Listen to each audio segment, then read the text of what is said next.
Uncertainty and an unfolding humanitarian crisis have gripped eastern parts of the Democratic Republic of Congo. The M23 rebel group currently controls the largest city in North Kivu province, close to the Rwandan border.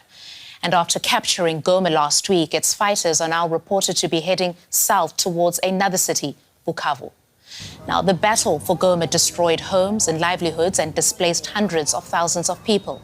The UN says as many as 2,900 people have been killed there, with the bodies of many victims now being buried in mass graves.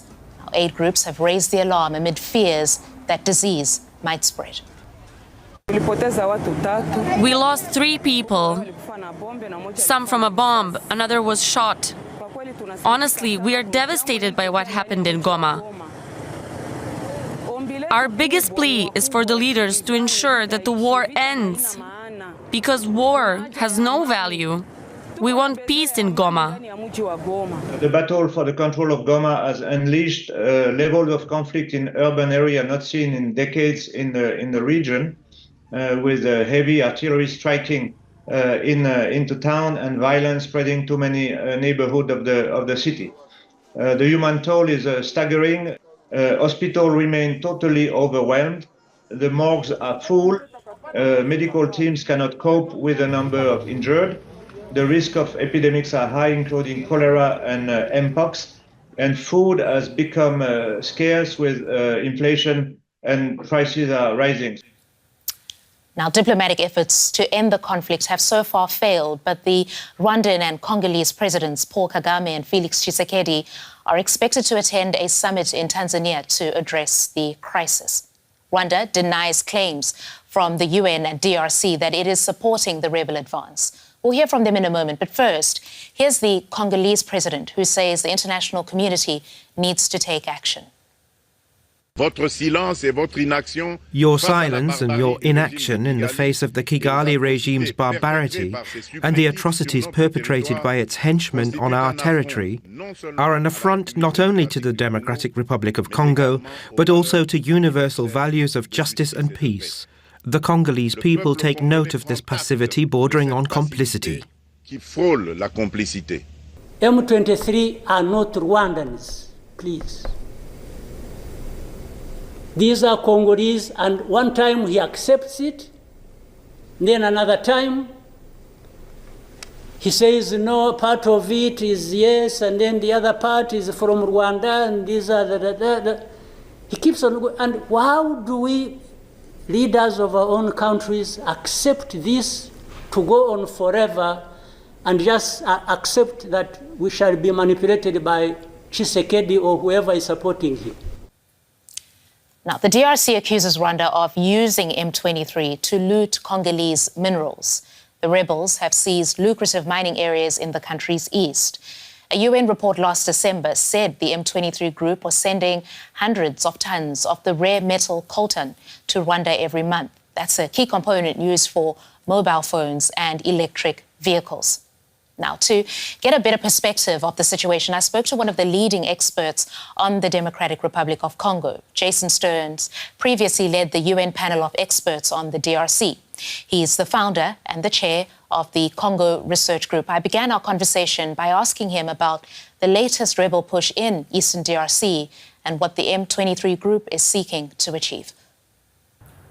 Well, their stated goal now is to overthrow the government in Kinshasa. They have recently said that they want to go all the way to Kinshasa to overthrow the government. That's a new stated goal. Their ambitions used to be much smaller, but I think that things have changed dramatically in the last few weeks with the fall of Goma and what looks like a continued advance on other cities in the Congo. How sophisticated is M23? You say their ambition is growing. Is the outfit growing too? Well, the M23 is really inseparable from the Rwandan army. From the very beginning, the Rwandan army has played a very important role in providing supplies, but really also in backing up the M23. A lot of the fighting's being done by the Rwandan army. They are contributing at the moment, estimated somewhere between 6,000 and 7,000 troops to probably an equal number of M23 fighters. They have used armored vehicles, surface-to-air missiles, sophisticated drones. And so the real firepower from the M23 really comes from the Rwandan army. It's unclear without the Rwandan army how much internal cohesion, training, and expertise the M23 actually have. You recently pointed out in one of your recent blogs that this is now the 5th time that the city of Goma has been under siege and that Rwanda has had a hand in the escalation. What, if anything, is different this time? Well, I think it's useful to point out the last time that Goma fell, which was 2012, that was also to the M23 rebellion. Even before the town of Goma fell, the international community imposed sanctions on the Rwandan government for its support. They cut $240 million of aid to the Rwandan government, and that had an almost immediate impact. The Rwandan government ended up pulling the plug, and the M23 rebellion collapsed. This time it's quite different. Over the last 3.5 years that the M23 rebellion has been around, and even though there have been 6 different United Nations reports documenting Rwandan support to the M23, the international community has actually not only not suspended aid to Rwanda, it has increased its support to the Rwandan government. The European Union in particular provides aid to the Rwandan army, its deployments in Mozambique, and has signed very large new investment agreements in Rwanda. So I think that what's really changed is the complacency of the international community. I want to probe you in a moment about that. But just coming back to the region, there are fears of escalation. We know that neighboring countries, Uganda and Burundi, are now also involved. What's in it for these countries? You're absolutely right. There's a very real risk of a regional conflagration. Well, let's take it one by one. Burundi has been involved, is deeply involved in the DRC now. There's been very strong tensions between Burundi and Rwanda, which is its neighbor. A war of words between the two presidents for some time now. But the Burundian government has also sent thousands of troops to the Eastern Congo to fight alongside the Congolese troops. And what we've seen in recent weeks is really a war between Rwanda and Burundi on Congolese soil, with hundreds of troops on either side dying. So there already is a regional conflagration between those two countries. Uganda is playing a very strange role. On the one hand, it has troops in the Congo collaborating with the Congolese government against a Ugandan rebel group that's further to the north of the M23 rebellion. But on the other hand, according to UN investigators, they've been in complicity with the M23 rebellion as well. And so they're playing both sides here. And it's not entirely clear what their end goal is. All of these countries have immense interests in the Eastern DRC, political security, but also economic interests. And they're all trying to guarantee their interests by deploying troops into the Eastern Congo. I want to bring it to the government in Kinshasa, because you've been critical of the way the Congolese government's handled the crisis. Could you expand a little bit more on that? What's been done wrong? Well, several things. I mean, at the very beginning, so the M23 was previously defeated in 2013 and was then chased off to army camps in Uganda and Rwanda. They were really a decimated, moribund group at the time.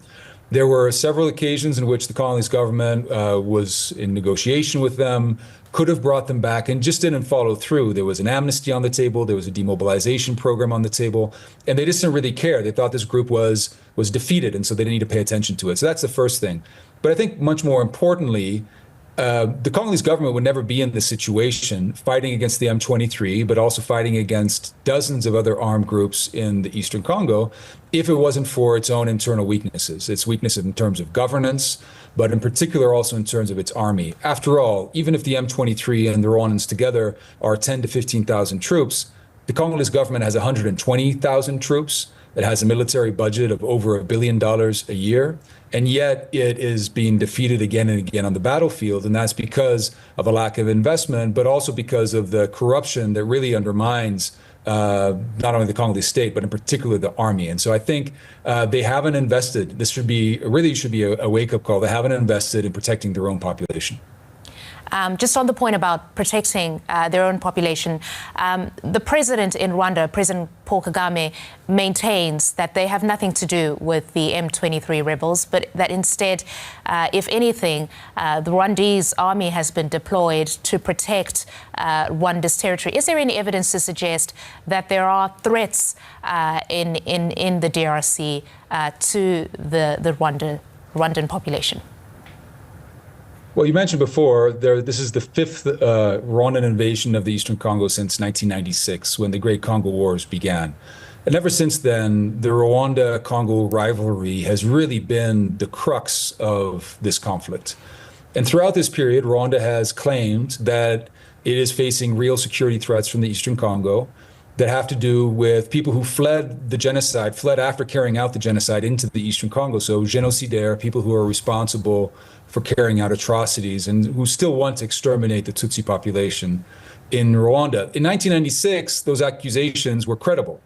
The longer we moved along in history, the less credible those allegations have been. Today, before the M23 rebellion started or sprang up against in November 2021, the FDLR, this rebel group, this Rwandan rebel group that's based in the Eastern Congo, had been decimated. And in fact, it's the Rwandan invasion that has led the FDLR to become useful again. It's now collaborating with the Congolese army. It had been fighting with the Congolese army before. There's really very little evidence that the Rwandan deployment was because of an imminent threat to its own territory. Instead, they use this now as a justification for, well, either being in the Congo or not being in the Congo. It depends on, they've gone back and forth with either admitting or not admitting it. But there's very, very solid evidence. Nobody really doubts, I think, in the international community that Rwanda is not only involved in the Eastern Congo, but is the main backer of the M23. Jason, where do you see this going? You told us that the M23's stated goal is to take the government in Kinshasa. Will the Congolese army be able to take back Goma and other territory that's been taken by these rebels, and at what cost would that come? I think everything's in the hands now, really, of the international reaction, which is a sad reality. The Congolese government should be able to defend its own territory. I think it's not. If the Rwandan government and the M23 want to keep pushing, they will, in my mind, are likely to take Bukavu, which is a town of 1 million people immediately to the south of Goma. And they could push on. I'm not sure they'll make it all the way to Kinshasa, but I'm not sure their goal is to make it to Kinshasa. I think their goal may be to provoke a crisis that could then topple not only the government in Kinshasa, but also the government in Burundi as well. So I think this really has the makings of a regional crisis, and everything really is in the hands of international community. That Rwanda is a very aid-dependent country. Around 20 to 30% of its budget comes from international aid. Even more so than that, it's very dependent upon its reputation, its international reputation. They call it Brand Rwanda. You have teams from Bayern Munich to PSG to Arsenal all wearing Visit Rwanda on their sleeves. You have a Formula One race that they're bidding to host in Rwanda. You have vast amount of tourism that comes every year to Rwanda, and all of that really is on the line. So I think that it really behooves the international community to act as quickly as possible to make sure this doesn't become a much worse crisis. And maybe just talk us through the minerals and the money that's at stake here. We know that Rwanda's become an increasingly big player in the export of minerals. We know that the European Union, for example, a bloc that could perhaps exercise some of its leverage over Kigali, has been sort of unwilling to do so, as you're pointing out. Just talk to us about this dynamic of these critical and rare minerals that are in this region and that are being fought over. Yeah, so the main mineral at stake here, the big money earner, is gold. So Rwanda exported $1.1 billion worth of minerals last year, or 2023 actually. Around 80% of that was gold. The rest is a mixture of tantalum and tin and niobium. And most of this, it's hard to put a figure to it, but most of all of that comes from the Eastern Congo. Now, this is not too different than Uganda and Burundi, two other neighboring countries. And so all the countries in the region are actually making a lot of money off Congolese minerals. And so I think that it's a key part of the conflict. I would hesitate to reduce it to minerals, though. The conflict initially was not created by minerals. It wasn't re-triggered by minerals. This is a matter of geopolitical competition between states in the region for control over the Eastern Congo. You mentioned the European Union as well in terms of its deal. I think it made a very ill-judged decision to create this minerals partnership with Rwanda. But I don't think that the reason that the European Union is so reluctant to sanction Rwanda is because of minerals. Rather, certain member states within the European Union actually find Rwanda very useful. Rwanda is a very small country, but despite its small size, it's learned how to make itself useful. So Rwandan troops today are deployed in northern Mozambique, where they were able to push back an Islamist insurgency from a major French gas installation that's worth $20 billion. They're deployed in the Central African Republic, where they protect the presidency and are a counterweight to Russian armed forces that are also deployed in the Central African Republic. The Americans and the French are very happy about that.